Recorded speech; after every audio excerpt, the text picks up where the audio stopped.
Business owners, what is the one thing I think that will guarantee your success in your small business?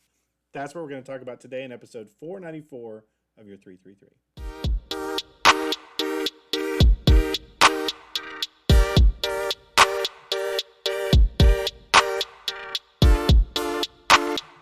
Small business owners, as I think about successful people like Bill Gates or Steve Jobs, you know, you realize something when you study them. They didn't do it alone. They got together a great team and made Microsoft or Apple. You may have a great leader, but it takes a fabulous team to make something successful. Today, we're going to talk about having common grounds, hiring people that are smarter than you, hiring people that cover your weakness. That's what makes a good team from a small business perspective.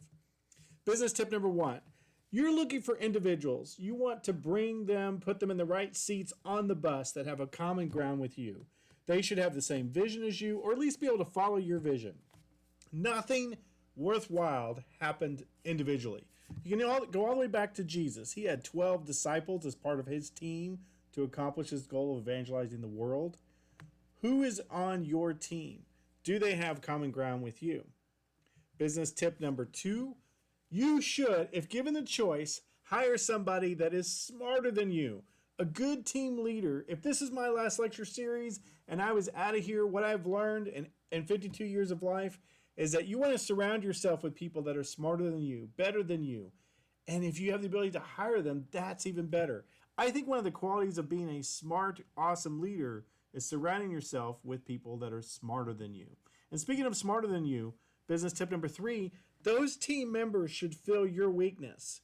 If I'm a procrastinator, I want to hire people that are doers. If I am a great starter, I want to have people around me that are fabulous finishers. If I hate accounting, boy, I want business people around me, team members around me that love accounting that can get it done.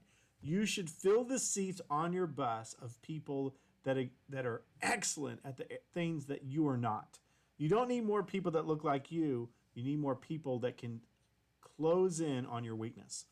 That's what I'm learning today. Anything I learn, I throw over the fence to you because I want you guys to be awesome.